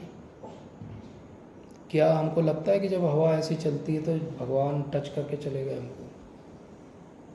मैं तो एक बहुत सिंपल सा आपको एग्जांपल देता हूँ कि दही अगर क्लासिक तरीके से समझे, दही कैसे बनता है, किसी और दही को मिलाने से बनता है, ठीक है। अब इस प्रोसेस को पीछे सोचते जाओ आप किसी दिन, तो कहीं पे वो वाला दही होगा जिसको भगवान ने चखा होगा ना, और कहीं ना कहीं वो कनेक्शन होगा ना, आज जो आप खा रहे हो उससे होगा कि नहीं होगा? यस। तो कितनी अच्छी बात है। कभी आप ऐसे सोचो कि कितने सारे भगवान के समय वस्तुएं होंगी जो बाद में यहीं पे मिल गई होंगी पंच महाभूत में, और अब उनसे कुछ और बना होगा। हो सकता है इसके अंदर कोई ऐसा एक मॉलिक्यूल होगा जो उस समय वहाँ पे होगा, वृंदावन में जब भगवान थे। होगा कि नहीं होगा? हो सकता है हमारे अंदर भी होगा कि नहीं होगा? उसके चांस वृंदावन में ज़्यादा है। नहीं, क्यों? ऐसा कुछ नहीं। चांस अच्छा, हम ज़्यादा है। दूसरे तरीके से सोचते हैं इसको। भगवान ने बोला हम बीज प्रदा पिता, मैं सबका पिता हूँ, मैं बीज प्रदाता पिता हूँ। हमारे अंदर डीएनए है, तो वो डीएनए कहाँ से आया होगा? पिताजी से आया होगा। तो भगवान का डीएनए है ना हमारे अंदर, नथिंग इन दैट वे। और भगवान का डीएनए के फॉर्म में आत्मा तो है ना। चांस तो है ही इसमें। यस। तो अगर हम ऐसे सोचे तो भगवान की विभूतियों के दर्शन सब स्थान पे हैं। भगवान की विभूति ये नहीं कि भगवान ने 5000 साल पहले बोला आज भी हमारे लिए उपलब्ध है। अच्छा, ऐसा ही बोलते हैं कि जड़ में भी है। जड़ हाँ, भी सब है। में भी है, जड़ हो या जंगम हो, सबके अंदर भगवान है। अब आप देखो 7 चैप्टर, इसीलिए भगवान चालू कैसे वो करते हैं? अर्जुन को कहते हैं तत्शृणु, सुनो। तो क्या इसके पहले अर्जुन नहीं सुन रहा था? पहला प्रश्न तो ये। तो हम कब बोलते हैं किसी को कि सुनो? जब अपने बच्चे को पढ़ा रहे हैं अपन, सुनो, कब बोलते हैं? जब हम कॉन्फिडेंट होते हैं तो हम तो अच्छी बात बता रहे हैं, सही या करते हैं। उससे ये चाहते हैं कि अटेंशन दें। हाँ, बहुत ध्यान से सुन लो, बस ये काम की बात है। तो हम कई बार कंप्लेन करते हैं तुम तो सुनते नहीं हो। फीमेल्स की बहुत कॉमन कंप्लेन रहती है सुनते नहीं है। तो वहाँ मतलब ये नहीं कि सुनते हो कि नहीं, वो ध्यान नहीं देते हैं। तो यहाँ सुनने का मतलब केवल सुनना नहीं है, ध्यान से सुनना है, मतलब उस पर मनन करना है। तो भगवान ने कहा कि सुनो। तो क्या सुना है भगवान ने? भगवान ने ये बताया कि भाई मेरी अथॉरिटी क्या है। तो प्रश्न उठता है आपकी कितनी भी अथॉरिटी हो, आप दिखाई तो हमको देते नहीं हो। तो फिर भगवान कहते हैं कि नहीं, जैसे एक मोतियों की माला रहती है उसमें धागा दिखाई नहीं देता है, लेकिन एक्चुअली वो धागा ही है जो अलग अलग मोतियों को पकड़ के रखे हुए है। बोले ऐसे ही मैं हूँ, मैं दिखाई नहीं देता हूँ, लेकिन सारे फोर्सेस मेरे ही हैं, सारे फोर्सेस मेरे ही हैं। इनफैक्ट आप कभी, वो पुराण का नाम भूल गया मैं, अग्नि पुराण या किसी में एक स्टोरी है कि विष्णु जी जो हैं वो अपने शेष शैया पे लेटे हुए, तो लक्ष्मी जी उनसे पूछती कि अब आप योग निद्रा में क्या सोचते हो, सो जाते हो क्या? खर्राटे की आवाज़ तो आती नहीं आपकी, तो क्या करते हो आप? What you are thinking, I want to know. Actually ये क्वेश्चन कहाँ से उठता है? पार्वती जी पूछ रहे हैं शिव जी से कि भगवान जब योग निद्रा में जाते तो क्या करते हो? तो शिव जी बोलते हैं कि ये जो प्रश्न तुमने पूछा ये लक्ष्मी जी पूछ चुकी है, रेफरेंस टू द कॉन्टेक्स्ट। पुरानी बात लाइब्रेरी से निकाल के जर्नल लाते हैं, बोले ये देखो छपा हुआ है इसके अंदर। बोले क्या है ये? तो बोले क्या उत्तर दिया उन्होंने? तो बोले मैं बैठ के सोचता रहता हूँ अमेजमेंट में, भगवान जो वर्ड यूज़ करते हैं, मैं बड़ा चकित होकर सोचता हूँ कि ये मेरी पूरी सृष्टि कितने अच्छे से चलती रहती है। जो हम बात कर रहे थे आज, ऑर्डरली सिस्टम चल रहा है, बोले कितने अच्छे से चलता रहता है। तो बोले भगवान इसमें चकित होने की क्या बात है, आपकी बनाई हुई सृष्टि है। बोले हाँ, मैं तो यहाँ बैठा हूँ, वो चलती कैसे है? बोले वो मेरी शक्तियों से चलती है। बोले शक्तियाँ भी तो आप ही की हैं। तो भगवान कहते हैं नहीं नहीं, ये मेरी पृथक शक्तियाँ हैं जो मेरे निर्देशन में कार्य करती है। और वहाँ भगवान एक काम की बात कहते हैं, वहाँ वो कहते हैं कि ये सब का वर्णन मैंने भगवद गीता में किया। तो भगवान 7 चैप्टर को वहाँ पे कोट कर रहे हैं, बोल रहे हैं कि मैंने बताया कि कैसे मेरी भिन्न शक्तियाँ। तो भगवान की एक शक्ति हो गई पराशक्ति, एक हम सब भगवान की शक्तियाँ हैं जीवात्मा, और एक हो गया ये पूरा भौतिक जगत। अब भगवान एक शक्ति है, मतलब पूरा आध्यात्मिक जगत, एक ये भौतिक जगत शक्ति है, और बीच में हम हैं। अब हम बीच में हैं, इसलिए हमको टेक्निकली कहते हैं तटस्थ शक्ति। हम तट पे स्थित शक्ति हैं। तट जो है, हाई टाइड आएगा तो वो काय का हिस्सा है? समुद्र का। और लो टाइड हो जाएगा तो काय का हिस्सा है? जमीन का। तो तट क्या है, जमीन है कि समुद्र है? दोनों के बीच का। दोनों है, तट है, वो बीच में है। ऐसे ही हम भी बीच में खड़े हैं, और हमेशा बीच में खड़े रहेंगे। हम इधर मुड़ जाएंगे तो हम भौतिक जगत का हिस्सा हो जाएंगे, इधर मुड़ जाएंगे तो भगवान का हिस्सा हो जाएंगे। इसलिए भगवान अपनी विभूतियों का वर्णन करके हमको अट्रैक्ट कर रहे हैं कि देखो मेरी विभूतियाँ। इवन भौतिक जगत में भी तुम विभूति देखो तो मुझसे कनेक्शन एस्टैब्लिश करो। जो हमने देखा कि सूर्य को भी देखो तो मेडिटेट क्या करो, वो भगवान की आँख है। पानी भी पियो तो क्या याद आए, ये भगवान ने बोला है मैं पानी का टेस्ट हूँ। बारिश हो और वो मिट्टी की सुगंध भी आए तो आपको क्या याद आना चाहिए, भगवान ने बोला है मैं मिट्टी की आद्य सुगंध हूँ। अगर ये दिखने लगे, कलर जितने दिख रहे हैं कलरफुल, पूरी प्रकृति, वो कौन है? अगर ये इतनी कलरफुल और वैरायटी है और फिर कोई आपको बोले नहीं भगवान तो निर्गुण निराकार है, तो कितनी अजीब सी बात है। जब भौतिक प्रकृति जो उनकी सबसे इन्फीरियर एनर्जी, उसमें इतनी वैरायटी है तो वहाँ पे वैरायटी नहीं होगी। मतलब किसी पेंटालून्स का शोरूम हो जबलपुर में और उसमें खूब वैरायटी आपको दिखे और बोले वो दिल्ली वाला जो शोरूम है उसमें एक ही पैंट मिलती है, तो आप मान लोगे क्या? आप बोलोगे वहीं से तो आता है।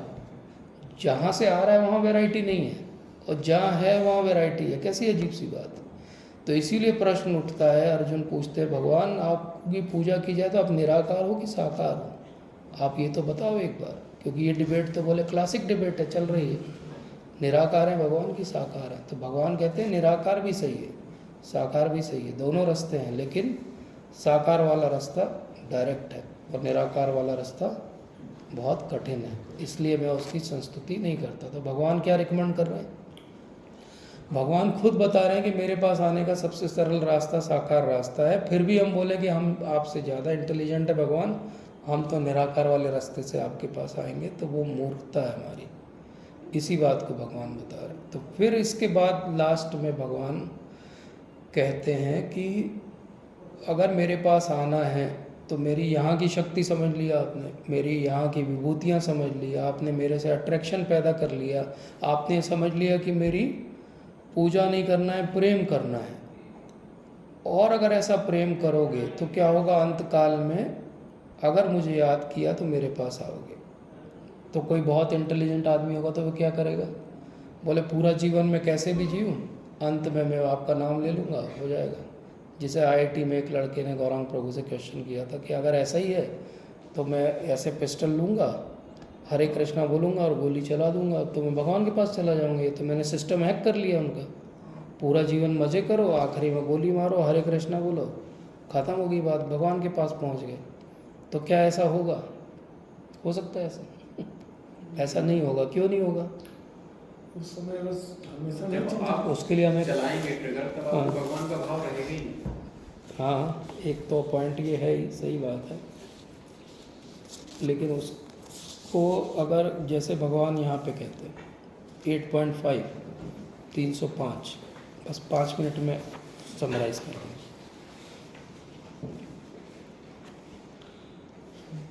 कोई पढ़े? अंतकाले च मामेव अंतकाले च मामेव स्मरण मुक्त्वा कलेवरम् यत याति समद्भावम् याति नास्त्यत्र संशयः याति नास्ति सति संशयः। और जीवन के अंत में जो केवल मेरा स्मरण करते हुए शरीर का त्याग करता है वो तुरंत मेरे स्वभाव को प्राप्त करता है, इसमें रंच मात्र भी संदेह नहीं। 6वां,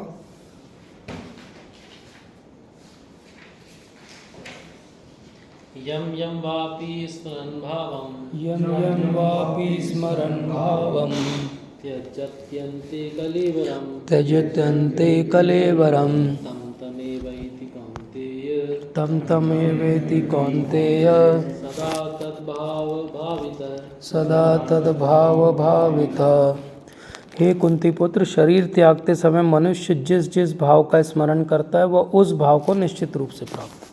तो पहले भगवान ने बोला कि मुझे याद करोगे तो मुझे प्राप्त करोगे। दूसरा उन्होंने ये क्लैरिफाई कर दिया कि जो याद करोगे वहाँ जाओगे। तो पॉइंट ऐसा लगता है कि पूरा जीवन कुछ भी करो और अंत में वो इस मोमेंट में जो करो वो फाइनल डिफाइनिंग हो जाएगा। लेकिन भगवान तुरंत क्या बोलते हैं, ज़्यादातर लोग 5 और 6 तो पढ़ लेते हैं लेकिन 7 भूल जाते हैं। तो अब हम 7 पढ़ते हैं। तस्मात् सर्वेषु कालेषु तस्मात् सर्वेषु कालेषु मामनुस्मर युद्ध च मामनुस्मर युद्ध च मध्यर्पित मनोर्बुद्धि मयार्पित मनोबुद्धि मार्मेवेश स्यात् मामे वेश्यसि संशय। अतएव हे अर्जुन, तुम सदैव कृष्ण रूप में मेरा चिंतन करना चाहिए और साथ ही युद्ध करने के कर्तव्य को भी पूरा करना चाहिए। अपने कर्मों को मुझे समर्पित करके तथा मन और बुद्धि को मुझ में स्थिर करके तुम निश्चित रूप से मुझे प्राप्त कर सकोगे। अब क्या हो गया? अब भगवान ने ट्विस्ट दिया। भगवान ने कहा तस्मात् सर्वेषु कालेषु, सर्वेषु कालेषु। भगवान ने ये नहीं बोला कि केवल अंत में मुझे याद करो। भगवान ने क्या बोला? सर्वेषु कालेषु। तो फिर कोई ये एक्सक्यूज़ दे सकता, अच्छा सर्वेषु कालेषु आपको याद करना है मतलब मैं कुछ और ना करूं, एक कोने में बैठ जाऊं और आपको याद करता रहूं। तो फिर क्या बोला उन्होंने? माम अनुस्मर युद्ध च, मुझे याद भी करो लेकिन युद्ध करने के अपने कर्तव्य को भी करो, मतलब अपने सारे कर्तव्यों को भी करो जीवन में जो मिले हैं आपको प्रारब्ध से। माम अनुस्मर युद्ध च, लेकिन याद भगवान की, काम दुनिया का, हाथ से दुनिया का काम हो रहा है लेकिन याद भगवान की, और वो भी सर्वेषु कालेषु, नॉट अंत काले च मामेव। तो यही ट्रिक है। भगवान ने पहले हमको एडवर्टाइजमेंट दिखाया कि कोई बात नहीं, आखिरी में मुझे याद करो, मेरे पास आओगे, जो जो याद करेगा वहाँ जाएगा। एक टेम्पलेट है वो, एक फार्मूला है। बोले अच्छा इस फार्मूले का मिसयूज़ हो सकता है, बहुत जुगाड़ू लोग हैं कलयुग के। तो तुरंत भगवान ने बोला कि एक काम करते, माम अनुस्मर युद्ध च, अब करके बताओ। अब कठिन हो गया। तो फिर प्रश्न उठता है कि अच्छा सर्वेषु कालेषु माम अनुस्मर युद्ध च, और अंत में मैं कोमा में चला जाऊं तो, ब्रेन डेड हो गया तो फिर माम अनुस्मर युद्ध च क्या होगा? तो फिर मैं भगवान के पास जाऊंगा क्या? नहीं जाऊंगा, क्योंकि टेम्पलेट तो अंत काले च मामेव है। तो क्या होगा बताइए? भगवान बोलते कि नहीं, उसकी जिम्मेदारी नहीं है। हाँ, वो कहाँ बोलते भगवान? 15.15 में आगे हम बात करेंगे कि स्मृति सब मुझसे आती, तुम क्यों चिंता करते हो? तो पॉइंट ये कि अच्छा तो तस्मात् सर्वेषु कालेषु माम अनुस्मर युद्ध च, इसमें जो याद करने की एबिलिटी है वो भी भगवान से ही आ रही है, और कर्म करने की एबिलिटी भी भगवान से ही आ रही है। तो प्रैक्टिकली हम कुछ भी नहीं कर रहे हैं। अगर ये रियलाइज़ कर लें कि हम केवल सरेंडर कर रहे हैं वो छोटे से बिल्ली के बच्चे जैसे, और अब भगवान जहाँ ले जा रहे हैं हम डाउट नहीं कर रहे हैं। अगर उनके मुंह में हम ज़्यादा हिलेंगे तो गर्दन कट जाएगी हमारी। तो भक्ति में आने के बाद सरेंडर इज़ द थिंग। तस्मात् सर्वेषु कालेषु बहुत कठिन है, इम्पॉसिबल टास्क है, लेकिन भगवान के लिए थोड़ी है। हम ये सोच लेते हैं कि मेरे को करना है, तो फिर मुझे लगता बड़ा कठिन काम है। अगर मैं समझ लूँ कि उनको करना है तो उनके लिए कौन सा कठिन काम है? जी, मुंह में हिलना डुलना नहीं है, तो उसके लिए जो रास्ता नहीं, हम तो दंड पाने का धम करते हैं। तो उसके लिए जो मुझे अभी आप बताइएगा सर, हमें शास्त्र और गुरु की जो बातें हैं, हाँ, उसमें डाउट नहीं करना, डाउट नहीं करना, उसमें दिमाग नहीं लगाना। बिल्कुल सही बात। फिर ऐसे कैसे होगा? ऐसे कैसे हो गया? क्योंकि एक बार हमने सरेंडर कर दिया तो अब जो है सो है। जो बोल रहे हैं, वो जो लिखा है वो अक्षर सत्य है। जिस हाल में वो रखें, और जितनी हमारी बुद्धि है कितनी, क्या समझ में आएगा हमारे। एक बार मैं अभी वो स्टूडेंट लोगों से बात कर रहा था तो मैं उन्हें समझा रहा था कि साइंस खुद बोलती कि 95% जो पूरे क्रिएशन का वो है वो डार्क मैटर है, मतलब उसके बारे में आप कुछ नहीं जान सकते। और 95% से ज़्यादा जो एनर्जी है वर्ल्ड में वो डार्क एनर्जी है, मतलब इस पर कोई फिज़िक्स के लॉस लागू नहीं होते। अगर आप सब कुछ जान भी लोगे इस संसार के बारे में तो 5% जान सकते हो, खुद साइंस बोलती है। अब हम अपने पीनट ब्रेन से जो है सोचें कि हम बहुत कुछ जान लेंगे दुनिया के बारे में, या गुरु महाराज क्या कह रहे हैं गलत तो नहीं बोल रहे, चेक कर लेंगे एक बार, तो वो फेथ का एलिमेंट ख़त्म हो गया। वही हिलना डुलना हो गया। वही हिलना डुलना हो गया, बस गर्दन कट जाएगी आपकी, पता ही नहीं चलेगा। गर्दन कहीं पड़ी होगी, शरीर कहीं, बोले क्या हो गया, एक जीवन और ख़त्म हो गया, और क्या हुआ। तो हमने इतने सारे जीवन में गर्दन ही तो हिलाई है अपनी, तभी तो पहुंच नहीं पाए कहीं। सिंपल सी बात तो यही है, रियलिटी तो यही है सबके लिए, हमारे लिए, है ना। टाइम हो गया तो जी, तो बस मैं 2 मिनट और जी। तो हमने देखा कि 10th और 11th चैप्टर में भगवान ने जो है वो इवेंचुअली अपना विराट रूप दिखाया। अब जब हम विस्तार से चैप्टर में आएंगे तो और अच्छे से डिस्कस करेंगे। मैं बस ये चाह रहा था 11th चैप्टर का लास्ट श्लोक में नंबर बताता हूँ। 11th चैप्टर का लास्ट श्लोक है 435 पे।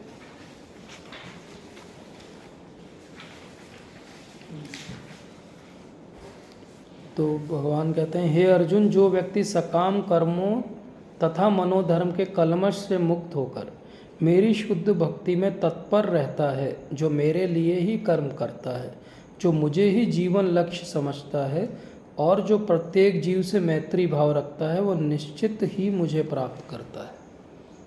तो आज का जो क्रक्स है, समरी है भगवान की, वो यही है कि सकाम कर्म और मनोधर्म के कलमश से क्या होना है, मुक्त होना है। तो इसमें क्या हो गया, सकाम कर्म मतलब सारे आ गए, विकर्म भी आ गए और सारे कर्मों के तरीके जितने भी हम कर्म के स्तर पे थे वो आ गए। मनोधर्म में सब कुछ आ गया, देवताओं की पूजा करना अपनी इच्छा पूर्ति के लिए, वो सब मनोधर्म हो गया। कभी कभी मन से लोग रिलीजन बना लेते हैं, यही भगवान है हमारे, यही व्यक्ति भगवान है, शास्त्रों में हो या नहीं हो। ये दोनों छोड़ दिए जिसने, और भगवान की शुद्ध भक्ति में तत्पर हो गया और केवल भगवान के लिए कर्म कर रहा है, मतलब माम अनुस्मर युद्ध च, मुझे याद करो और युद्ध करो, मुझे ही जीवन लक्ष्य समझता है। जैसे आज हमने पूरा डिस्कशन इसी बात पे किया कि भगवान की अलग अलग एनर्जीज़ हैं, लेकिन हम ना लोअर एनर्जी में फंसेंगे दुर्गा देवी में, ना हम भगवान के अलग अलग रिप्रेजेंटेटिव जो देवता हैं उनमें अटकेंगे, ना हम भगवान के निराकार स्वरूप पे भटकेंगे, हम अपना ध्यान लगाएंगे भगवान के साकार स्वरूप पे। और साथ में क्या करना पड़ेगा, जीव से मैत्री भाव रखना पड़ेगा। सारी भूत आत्मा हमने देखा, सर्वभूत सबसे मैत्री का भाव, सब हमारे लिए अच्छा कर रहे हैं क्योंकि सब भगवान के ये करने, हाँ ये करने की क्यों ज़रूरत है, क्योंकि भगवान आगे बताएंगे अभी जब भक्ति योग आरंभ होगा कि अगर आपको भक्ति योग में एक कदम भी आगे बढ़ना है तो सबसे पहले जो चीज़ छोड़नी है वो द्वेष। द्वेष रखते हुए आप भक्ति नहीं कर सकते, और द्वेष छोड़ना का मतलब है कि सबसे मैत्री का भाव रखना पड़ेगा। प्रभु की कर रहे हैं। हाँ, लेकिन यहाँ पे जितने भी हैं, आप जैसे एक ऑफिस में काम कर रहे हो और आपकी सैलरी मान लो हायर अथॉरिटी जो है वहाँ की उससे आती है, CEO ऑफ कंपनी से आती है, लेकिन आप यहाँ नीचे वालों से अगर लड़ते झगड़ते रहोगे तो वो मजबूरन उसको, आप काम अच्छा भी करते होंगे तो उसको आपको कहना पड़ेगा एक दिन कि भैया कल से मत आना, तुम बहुत लड़ाई झगड़ा करते हो। तो मैत्री भाव का अर्थ बहुत गहरा है यहाँ। मैत्री भाव का अर्थ बस ये नहीं कि हाँ ठीक है they are all good, I am also good. मैत्री भाव का अर्थ ये है कि जितना मांसाहार कर रहे हैं लोग, क्या उनका मैत्री का भाव है जीवों के प्रति। जो भी जीव हिंसा कर रहा है वो भक्ति दिखावे की कर भी रहा हो तो उसकी कोई एक्सेप्टेंस नहीं है ऊपर। जैसे हमने एक बार डिस्कस किया था कि एक पिताजी हों, उसके 2 बच्चे हों, एक व्यक्ति आए और वो बच्चे को उन पिताजी के सामने 2 झापट मारे और फिर उसके बाद पिताजी के पास जाए बोले कि मैं तो आपका बहुत बड़ा हितैषी हूँ। तो पिताजी क्या बोलेंगे, अभी तो तुम उसको मार के आए, तुम कैसे मेरे हितैषी हो। तो अगर कोई किसी जीव के प्रति हिंसा करे और फिर कहे कि मैं तो भगवान का बहुत बड़ा प्रेमी हूँ, तो वो आजकल जो दिखावे वाला प्रेम चल रहा है ना, वो स्ट्रीट डॉग्स को लोग पार्ले जी के बिस्किट खिलाते 5 रुपए वाले, दूध पिलाते हैं सांची का और उसके बाद क्या करते हैं, डाइनिंग टेबल पे बैठ के चिकन खाते हैं। ये कौन सी जीव दया हुई। जीव दया तो पहली हुई डाइनिंग टेबल पे दया करो, किचन में दया करना चालू करो, फिर उसके बाद आप दया करना स्ट्रीट डॉग्स पे। तो स्ट्रीट डॉग आपको पसंद आ गए, कोई अगर उनको पत्थर मार दे भगा दे तो बोले अरे ये मेरे छोटे बच्चे जैसे हैं। और वहीं डिस्कस किस पे कर रहे हो आप, नॉन वेज खाते हुए। तो ये जो डाइकोटॉमी है लोगों की कि एक तरफ हिंसा कर रहे हो आप, भर भर के हिंसा हो रही। एक बार मैंने स्टैटिस्टिक्स बताए थे एक क्लास में कि हर घंटे कितनी जो हैं जीवों की हिंसा हो रही। मिलियंस ऑफ फिशेस मारी जा रही हर घंटे, मिलियंस। उनमें से आधी से ज़्यादा कोई खाता नहीं है, पकड़ ली जाती है और वेस्ट हो जाती है। तो ये मैत्री भाव अगर नहीं है तो भगवान कैसे आपको, तो भगवान ने ये टेम्पलेट दिया है, कौन उन्हें प्राप्त करेगा ये फंडा है। अब इनमें से सब चीज़ें टिक होनी चाहिए, कोई भी एक चीज़ अगर टिक नहीं है तो नहीं होगा। तो इसके बाद अब भगवान रिवील करेंगे कि भक्ति योग क्या होता है। ये हम अगले सत्र में भक्ति योग से आगे बढ़ेंगे। अभी ये सिर्फ कौन सा योग था, मतलब ये भक्ति योग ही चल रहा है प्रभु जी 7 से। अब भक्ति योग क्योंकि ओवरऑल 12 चैप्टर को थोड़ा अपन डिटेल में अच्छे से डिस्कस करेंगे, इसलिए मैंने आज नहीं लिया और मैं थोड़ा लेट भी हो गया था, इसलिए भी नहीं हो पाया। सर आज एक बड़ा प्रश्न का उत्तर मुझे मिला सर। जी। मैं बहुत समय से गुरुदेव ने बोला सर, मैं सुना हूँ। उस दिन से मैं व्यथित था, मैं सोचा कि ऐसे कहाँ से पूछूँ उसका उत्तर। अब हम मतलब हमें हर देवी देवता, हर जीव से, सब जीव से सोचिए ना, भगवान तो हर जीव से मैत्री भाव कह रहे हैं। अध्याय 12 से पढ़ेंगे। 12 से पढ़ेंगे जी। थैंक यू सो मच आप सबका, आपके कारण मैं पढ़ पा रहा हूँ। पिछली बार क्लास में कभी एक मैंने क्वेश्चन जी। कि उसमें ये था कि जो कर्म योग, कर्म अकर्म विकर्म, तो कर्म योग करके भी भगवान को मतलब पाया जा सकता पाया है, जा सकता बिल्कुल बिल्कुल। और इसमें फिर अभी भक्ति योग हो गया। भक्ति योग है। इसमें अभी ज्ञान आएगा आगे, ज्ञान इसमें भी है। ज्ञान भगवान जब कह रहे हैं तत्सुनो सुनो, तो वो ज्ञान ही दे रहे हैं। तो भगवान भी ये क्लियर कर रहे हैं कि भाई सेक्शन भक्ति योग का है, लेकिन पहले मैं ज्ञान दूंगा, उसके बाद भक्ति का हिस्सा आएगा। अभी इसमें हम लोगों ने पढ़ा है वो करके कि पहले मुझे स्मरण करो, यस। स्मरण करके और फिर कर्म करो। तो जैसे मतलब मैं कभी सुना भी नहीं कोई सुना, तो उसमें वो ये बताते हैं कि कर्म भी आपका कर्म योग जो है वो तभी बनेगा जब आप मतलब जैसे इसमें श्लोक में भी उन्होंने बताया कि जब आप भजन करोगे, जब आप जप करोगे तब कर्म शुद्ध होगा, नहीं तो कर्म भी नहीं होगा। हाँ देखिए, क्योंकि जब भगवान कहते हैं माम अनुस्मर युद्ध च, तो स्मरण का मतलब ये है कि भजन कीर्तन जप ध्यान शास्त्र अध्ययन यही सबसे स्मरण हो पाएगा, नहीं तो कैसे स्मरण करोगे आप, मतलब अदरवाइज़ तो बहुत डिफ़िकल्ट है। इसीलिए वो पॉइंट थोड़ा सा डिस्कस करना चाहिए कि पूजा और प्रेम, जिससे आपका स्पॉन्टेनियस प्रेम हो जाता है, उसको आपको याद करने के लिए कोई एफर्ट्स नहीं करने पड़ते। जैसे क्लासिक एग्जांपल है कि गर्लफ्रेंड बॉयफ्रेंड, अब वो हो गया अट्रैक्शन, उनका रेसिप्रोकेशन हुआ है कुछ थोड़ा बहुत, उसने देख लिया, इसने लेटर लिखा था, उसने आंसर कर दिया, कुछ तो हुआ है। उसके बाद क्या होगा, अब वो कमरे में बैठे बैठे भी उसी को याद कर रहा है, सोते जागते भी उसी को याद कर रहा है, क्योंकि वो अट्रैक्शन है। अब उस एग्जाम्पल में प्रॉब्लम क्या है, वो हार्मोन के लेवल का अट्रैक्शन है, वो एक एज रिलेटेड अट्रैक्शन है, इन्फेचुएशन है। वो प्रेम जो शुद्ध प्रेम है वो ऐसा है कि आपको एफर्ट्स भी नहीं करने याद करने के लिए, एफर्टलेसली आप, जैसे एक छोटा बच्चा एफर्टलेसली अपनी माँ को ही देखता है और किसी की तरफ देखता भी नहीं, कोई और गोदी में उठाए तो रोने लगता है, माँ डांट भी दे तो भाग के माँ के ही पास जाता है। तो भगवान हमारे लिए भी कोई कठिनाई कर दें जीवन में तो हमको भाग के उन्हीं के पास जाना चाहिए, ये नहीं सोचना चाहिए कि अरे ये कठिनाई उन्होंने की तो इनके पास जाके इसका सोल्यूशन कर लूँ मैं।